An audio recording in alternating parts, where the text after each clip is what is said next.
Hello, Okay. hello, hello, all my favorite people. It is a genuine pleasure to have you here today. My name is Kylie here at the Rebel Girls Podcast, and today I have someone that you might recognize from TikTok or from the cover of their book, Excuse Me, Sir, Memoir of a Butch. Shaley, thank you so much for having the time to speak with us today. I genuinely appreciate it. Now, I don't do any of the introductions though, so please let people know where you are, what you do, and what your preferred pronouns are. Well, hello. Thank you so much for having me on this podcast. I'm super, super excited. I've been following you for a while on TikTok. Talk about TikTok stars right here, right here. So thank you. Thank you for this opportunity, and it'll be really fun. My name's Shaley Howard, and I actually am in Portland, Oregon right now. Um, and what was the other part you wanted me to talk What do about? you do? What do you What do? do I do? Well, I'm a small business owner. I own a dog walking pet care company called Scratch and Sniff Pet Care that I've been doing for 18 years that I absolutely love so much. I'm not sure. I always joke, like, I don't know why I spent all those years in college because I, I could have just, like, you pay me to play with your pets. Um, so it's fantastic. I love it. It also allows me enough time that I can do the things I love to do, be silly on TikTok or all the social media platforms. And it allows me a lot of time to write, which I do. I discovered kind of late in life that I really enjoy writing. Um, and in fact, I actually am just finishing my second book, which I'm super excited about, which is literally night and day from my memoir. This one is about the Gen X experience, which should be so much fun. That's awesome. But I do a lot of hiking here. Yeah, like I seem to fill up every single second of my day. So I must be living a pretty good life. You must be living a pretty good life. And Yeah. with how busy you are, I'm even more appreciative that you're here. Now, we'll take some time in a little bit to talk about this gem because one thing that you did kind of fail to mention in all of the things about you is you get this cute little bit. What does this little thing mean? We'll talk about that here in a second. Okay. But as with all great stories, a big part of what we do here at Rebel Girls is hopefully motivate and inspire listeners to become their most authentic selves. And in order to really understand how you yourself can be what you want to be, sometimes we need to hear that from other people and how they did that. And it always begins with where people started off. Now, you do such an amazing job. I have read it. This is a fantastic book. Love it. But you do a fantastic job in here relating your experience as a kid. As a Yeah. kid, you kind of dive into a lot of the stuff here. But one thing that you did not answer, and it's always my first question for everyone here on the show, is at 10 years old, what three emojis best describe who you were at the time? Well, hmm, I would probably say at 10 years old, I would probably say probably a dog emoji. Weird that I have a dog walking business in older life. But pets were essential in my life, uh, which I think I would guess a lot of kids that are struggling from anything, pets give that kind of unconditional love that I think a lot of kids, especially kids, need, adults too. So probably dog, and then probably a smiling one because I did, despite the memoir that is very tumultuous and sad at times, there was a lot of laughter and there was joy. It wasn't completely, you know, there was joy throughout my lifetime. So probably a smiling one, and then I was trying to find like a stoic one. Well, meaning not necessarily stoic, but one of, like, more aloof, stoic, this presentation of none of this bothers me, everything's fine. And I came up with the one that either the face with the, kind of just the straight mouth, Mhm. or the one that was missing a mouth. I don't actually know what that one means. But something like that, because it was a time where I was very scared, just scared in general, because in many ways you're that age. And so lots of the peer pressure, just life, your parents, you don't have a lot of control. And so just in general, I think some, maybe not all, but I would probably say most kids, it's a very scary time in life, growing, teenagers, 10 years old and up. And I kept a lot in. I kept a lot in. It was funny. My mom and we were this there's a random story, but we were checking out one time and I was a little kid about 10, and the cashier at like Safeway or wherever it was said something about, how like, oh, nothing seems to bother me, like that a look on my face. And my mom was just like, oh no, she takes everything in. Like she knew on some level how incredibly sensitive I was to everything, but I just put on this mask of everything's fine. Nothing bothers me. What are you talking about? Right. Which could be Gen X too. I don't know, but Well, maybe, but I don't know. I'm really glad that you touched upon the masking thing, because that kind of leads us nicely into our next question. I mean, in your book, you kind of discuss some of the bigger things that were happening in your life during your youth and adolescence. And I think it'd be really important or valuable right now to take a moment. Like at that time, what pressures did you feel like you had in front of you that you needed to mask for? What was going on? Because I do think it's very relatable for a lot of our listeners. it there was a lot that well, I knew when I hit puberty, when all the hormones started rushing through, um, I knew that I was different. It was a time period too. We didn't have this language. We did not talk about LGBTQ at all. And if it was talked about like gay, it would have been gay. It wouldn't have necessarily been lesbian, although that term was used way back then. But I knew I was different. And I immediately, like, we pick up on those things. I immediately knew it was not okay that I was attracted to the same sex.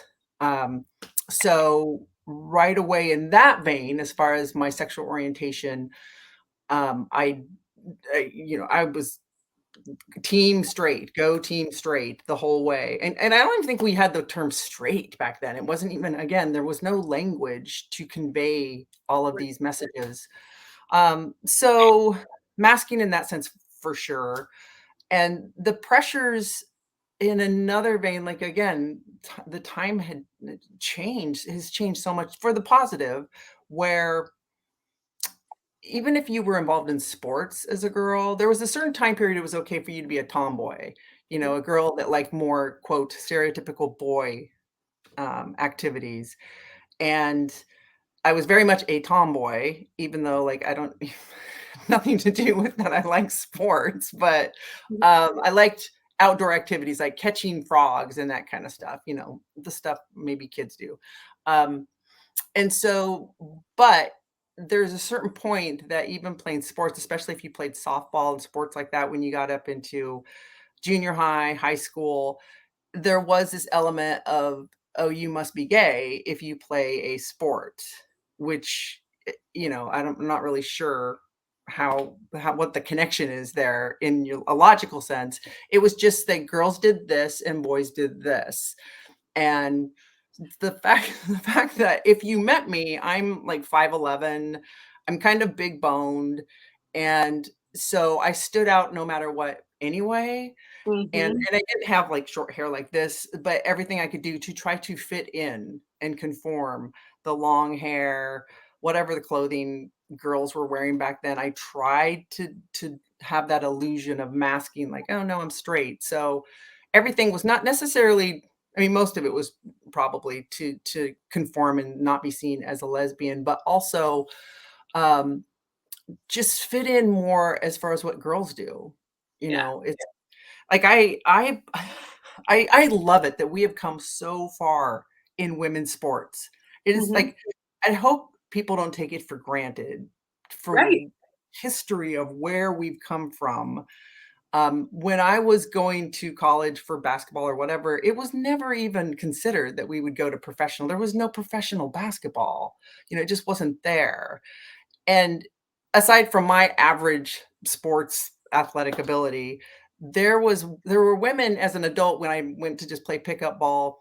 There were women that were in a whole generation, like boomer generation, that they would tell me their experience of playing basketball, and they literally were in that time frame where they could play half court. They Right. only played half-court basketball. It's Right. just one of those things, it's like, God, we just stand on the shoulders of each other for whatever oppression or whatever it is, discrimination. We constantly I maybe it's just me, but I'm constantly just thinking, "Thank you. Thank you for all the stuff everybody else did so I could just maybe come out when I came out," you know? So, No, I think you touch on something really important. This is this idea of timelines, right? I think sometimes I think all generations sometimes don't understand how recently some of these experiences were actually happening. Now, sure. my generation, I'm the next one after you, so I Yep. can totally relate in some regards of being like, I'm also in 5'10". I was athletic. It was like you didn't talk about it, but it wasn't maybe as, I think there was more language at the time when I was in high school and going through sports where people could communicate those types of things. We just didn't talk about those things, Right, right, right? right, right. But for timeline, so everyone kind of understands high school. When were we in high school? Right around I graduated '85. in 85. Okay, so we're not talking like 100 years ago, kids. This is like a hop, skip, and a jump. Although although, like, a 5 or 6-year-old might see me as like, "God, you must be 105." 200 years old. My kids look at me all the time. They're like, "You're 50, right?" You're like, Me? "No, no." No. But okay, so 1985, and really thinking about that, that's about 40 years ago. That's Right. that's that's not that long at all. And in 40 Uh, years, we've seen changes in language, changes in the way we accept people and welcome people into environments, the way that we interact with women's sports, the yeah. size, magnitude of women in athletics or business or medicine or all of the disciplines. Just so much movement has been made. So let's talk about you because you had this moment where eventually you did kind of come out, even though at the time it wasn't so great. Like, talk to us about that experience and maybe what prompted you to stop wearing that mask and live a little bit more authentically. Well, it was a journey. It was a journey. It so it so what I describe in the book is the reason it was kind of hard to weave in addiction and suicide ideation and coming out and dysfunction in the family, but it all plays a part, right? So when I was young, like I just said, there's mask and pretending. And the problem when you are closeted, for anybody that's closeted, is I think that's like the cruelest thing you can do, almost the cruelest. And what I mean by that is like you're kind of denying somebody love, a human being, and for the most part, most of us, that is essential to our existence is love.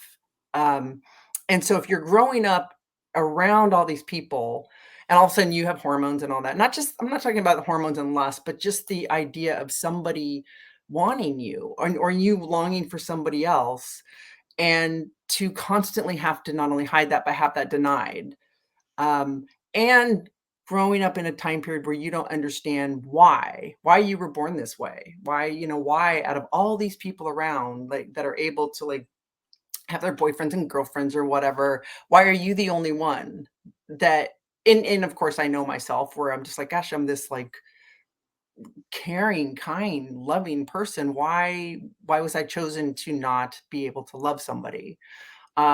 So you have that, and then you kind of carry that year after year after year after year, and you're also navigating teenage years and the awkward dance of, just teenage anything. The when I was going to say concerts, but maybe some concerts, but I was thinking more just like teenage dances and proms and all of that. And it's excruciating if you're closeted and you're pretending to like somebody that you don't. So there's this continual buildup of pain that happens.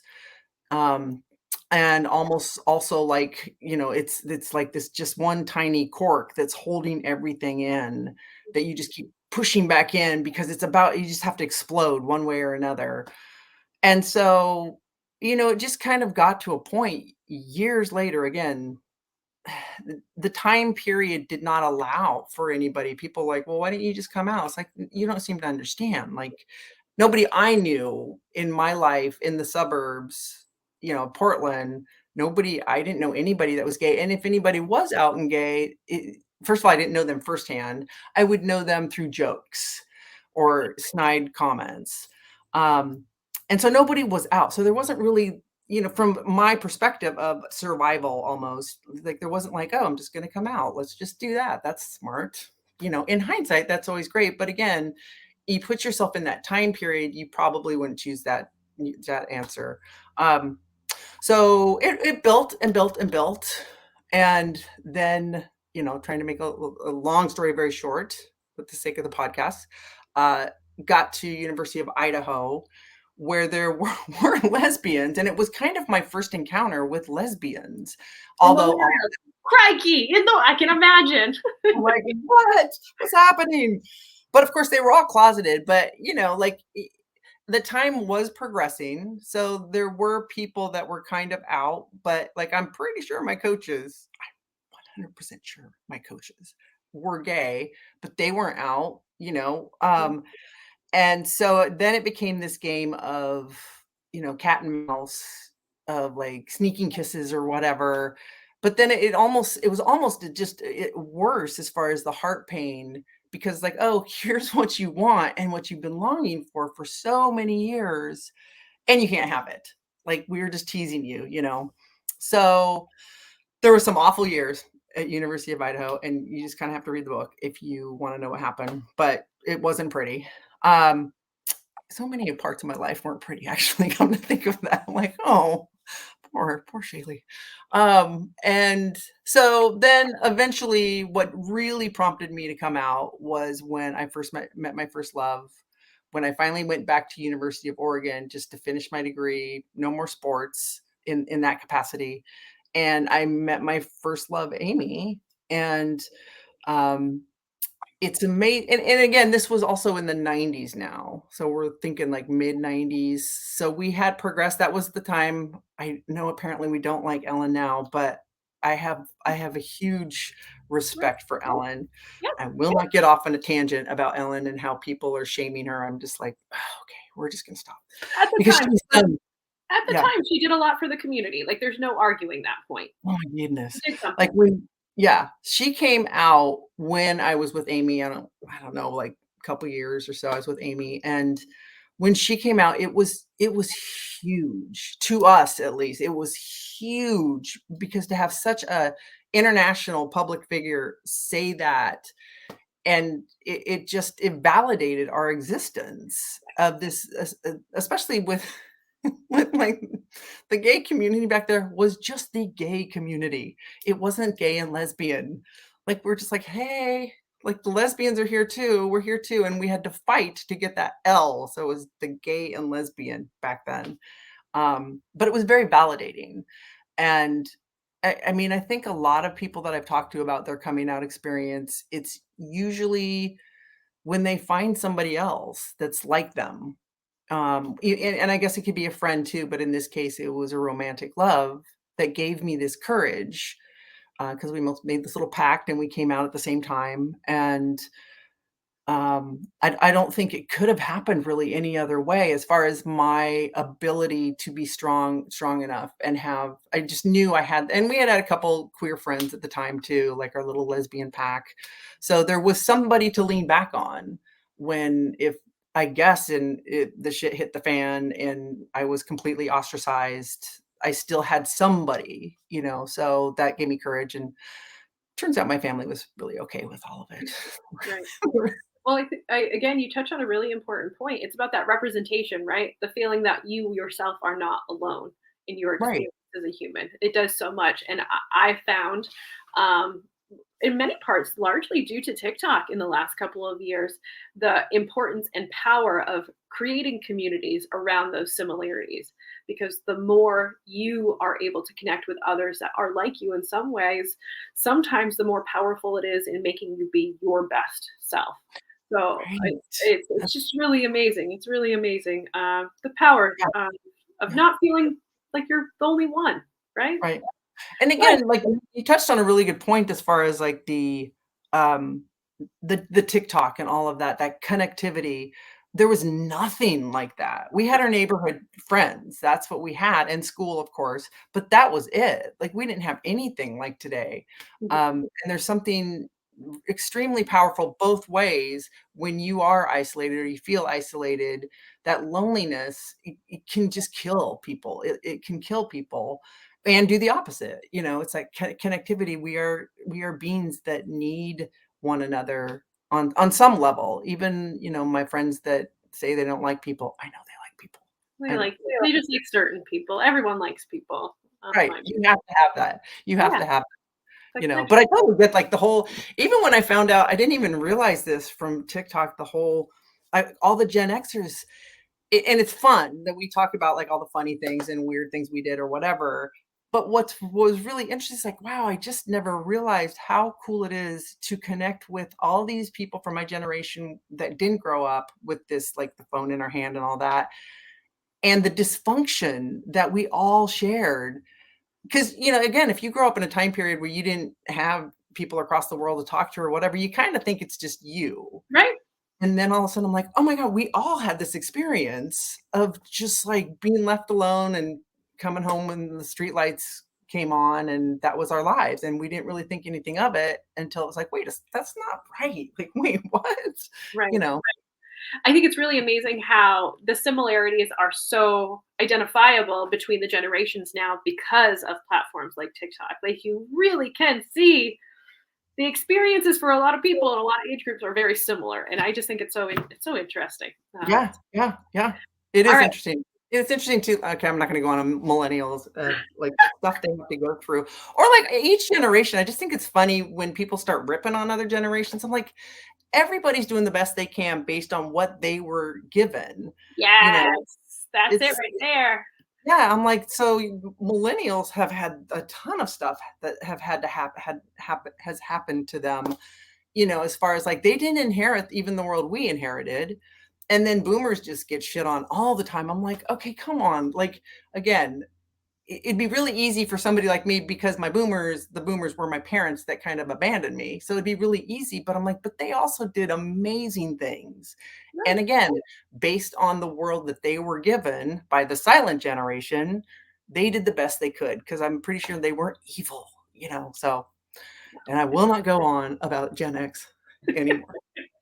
Well, one thing I do want to go on about is again this. So everyone, you're gonna be able to get this link to get "Excuse Me, Sir," Memoir of a Butch in the information for the episode. But like we talked about, Shayla, you really explored a lot of the more intimate details of your experience from childhood to present. And first, I want to know what motivated you to take this very bold journey in sharing this story with everyone else. Um, you know, I had started writing blogs, and then I realized like, oh, I really like this because I can really express myself. I can talk about social issues I care about, like women's issues, LGBTQ, all of those type of things. And I noticed that peppered into those were a lot of my personal experiences. And then actually at the time, the person I was with, she was like, you know, you should actually just start like your stories, just start writing these down. And so and did I start this? I think I started it right before the pandemic. The pandemic just gave me a little more time, a little more free time.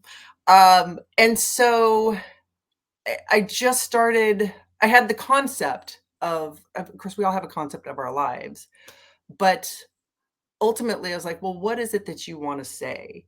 What is the message? What is going to be meaningful for somebody to read this? Like, yes, you can write some funny quips or whatever, but is that meaningful? That can be part of the grand picture. And then I think it was just like, okay, just start, because there was the three pillars of dysfunction, which I think a lot of people can relate to, unfortunately, in families. Addiction, and what it's like to be closeted and LGBTQ. I mean, I can really obviously talk more about the lesbian experience, um, but it was more about, like when you do a big event or whatever you're doing, it's that kind of that gut, that heart response of, why are you doing this? Why are you getting up every single day and sitting down and writing? Because it's, sometimes it's like, oh, this is great. Like, I don't know who's writing this, but this is amazing. And then some days you're like, I think a kindergartner wrote this. I don't know, what is this? but it's that discipline, and behind that discipline, it's like, well, why are you doing this? Are you doing this for your ego? Are you just doing it because you want to write a book or whatever? And time again, it was like, no, what's pushing me is there are messages in this Right. that people will relate to, people that have maybe been through very similar experiences of what it's like to be a mass lesbian in this culture during this certain time period, or addiction. Addiction, it's one of those topics that's interesting. At all the readings I do, we don't talk about the addiction part. A lot of people want to talk about the dysfunction and Mhm. LGBT and all that. And the addiction part is, I think, really important because it takes away power when you start talking openly about any kind of addiction. Right. And so that was a piece that I was really motivated, all of it, to be like, this is the ugly side. This is what really happens, and it's not just something like, oh, I did drugs and now I'm going to rehab. It's not that simple. And it's not just the person that does the drugs. It bleeds out into your friends, Yeah. into your, it tore my family and my friends apart, especially my family. They're like, and it again was at that time period where people didn't talk about addiction. It was another one, we're just going to sweep that under the carpet, that ugly thing in America we don't want to talk about. We don't want to see those people on the streets that are just on drugs or whatever, that if they were given a chance and help, they would be like me, like, they would be like you, like, they're people underneath it. The problem is it's so confusing to so many people, they don't it's such a gray area, because you see this person you used to know, that used to be a stand-up person, full of integrity and love and humor, and now they're just this shell of a person that's stealing and doing these just conniving things,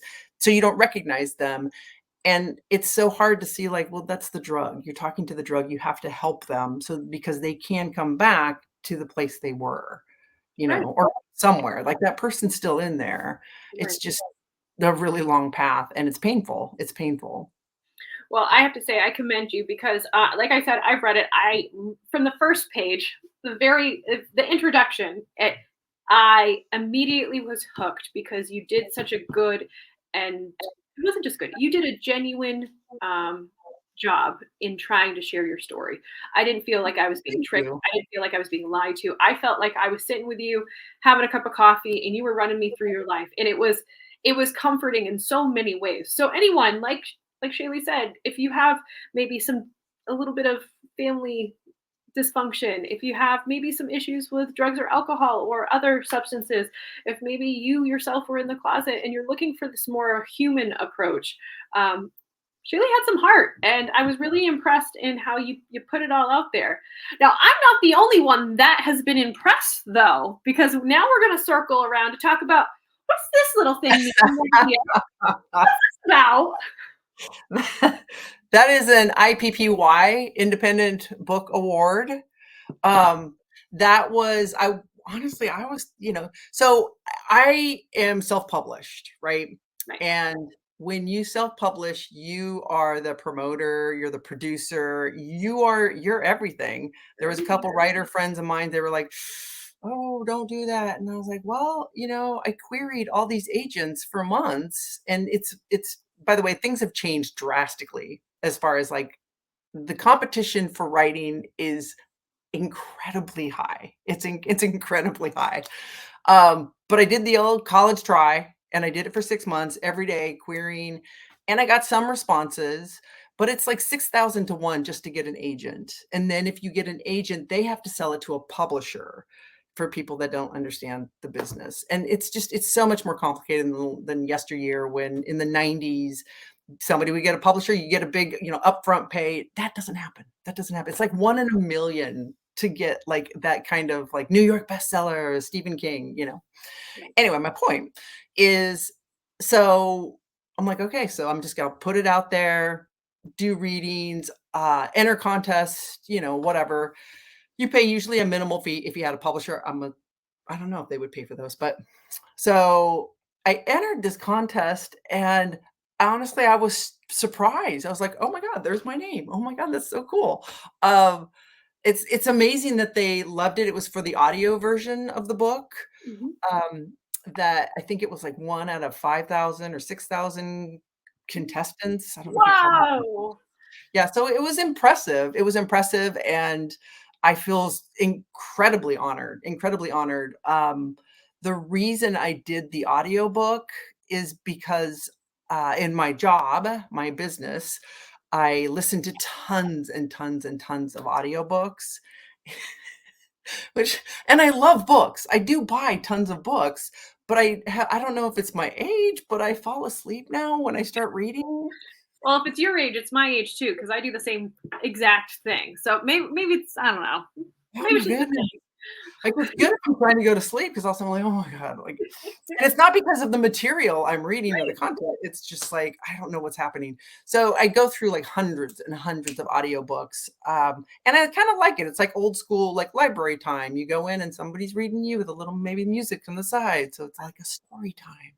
Um, and so I spent a lot of time investing into the audiobook thinking, "Okay, so if I was gonna buy this book, I would want an audiobook before I would buy it, of course, for my friends. Anybody who writes a book, I will, of course, buy their book, um, their actual physical book.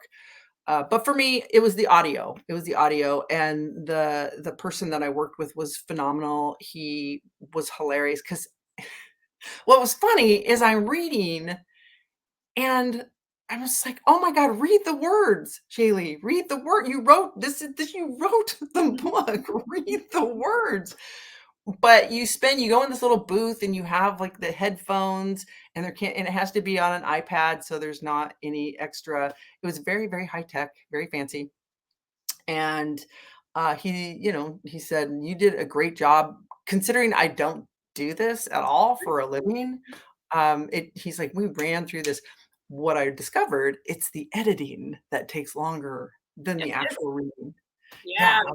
yeah, and he was so funny, he kept wanting me to sit in the room with him. I was like, "Why do I need to be here? Like, you know what you're doing, I'm just listening to my voice over and over and over, making everything" so there's no like you and I talking, there's Right? the pauses, but if you're listening to a book, you don't wanna hear the pause, you don't wanna hear, the whatever it is sound, so he had to edit all of it, but I think I wish they would have given me a reason why they chose my book.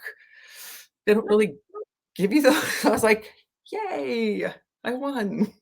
So, Well, I'll give no you your news. it's a genuine story, it's a heartfelt story, and it's a highly relatable story, and I highly recommend anyone who's listening, really do make sure you pick it up. The link will be in the, information for the episode.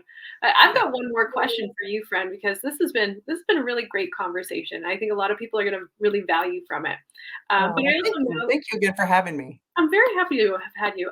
One thing that like I said before, we try and help people feel a little less alone. That's part of what we do here. That's part of Right, our why. right. And one thing that I am left wondering, because outside of your story, you've had a really interesting life. But what piece of advice do you feel like would be most valuable to someone else who's experiencing something similar, whether it be with family stuff or substance stuff or gay stuff or all the stuff? What's the advice you'd leave them with? I would have, I think, 2 pieces of advice. One that you unfortunately probably won't help you if you're younger is that you have perspective, and so at a certain age because we all have crappy days, we all have them, but with the perspective and experience that I have now, like, for example, a heavy, heavy topic, but the suicide ideations that I didn't have any perspective at that age. I didn't understand like, dude, this is a crap day or a crap week. Just go to bed. It'll pass. It will pass. And sure enough, every single time, the next day or maybe 2 days, it's just like, I don't even know why I was so sad those last 2 days or whatever. It will pass. But you usually get that through experience and that wisdom and of just living. And the other piece is whether it's addiction, I guess, or family dysfunction, or being closeted, or even if you're not closeted and you're struggling, just being authentic to yourself, is to reach out to the people that you trust, to have those conversations, to trust in those conversations. And nowadays, there's so many wherever you live. There's usually some kind of group you can connect with, a nonprofit you can connect with. Reach out to, like, we have the PDX Queer Center here, for there's True Colors, which is for LGBTQ here that has issues with addiction, and it's a fantastic community where you go in, and it's not like the old, like, church basement where you go down and there's, like, the really uncomfortable chairs, you know? It's not, and there's, like, pool tables, and there's also meetings, and there's hard conversations, but there's also people to talk to, and that community in whatever this is, whatever it's addiction, family dysfunction, LGBT, all of those, it's the community. You just have to find your community, and you just have to go out there, and I learned this, the thousand things they try to inundate you with in rehab, is suit up and show up. Suit up and show up. And there's been so many times where I'm like, "Oh, I don't wanna go to that meeting," or, "I wanna do this," and you fucking just do it. You just do it, not to be like Nike, but you do. You suit up and show up, and 9 out of 10 times, I'm always like, "God, I feel so much better because I Right. went." You showed up, and you have accountability for yourself. Usually, you meet other people, and you have a conversation, and that starts to be, like, more connections, you know? That was probably, like, 3, 4 pieces of advice, but All really legitimate and I think fantastic pieces of advice. So if I'm hearing you correctly, find your people, connect with those yeah, people, and connecting.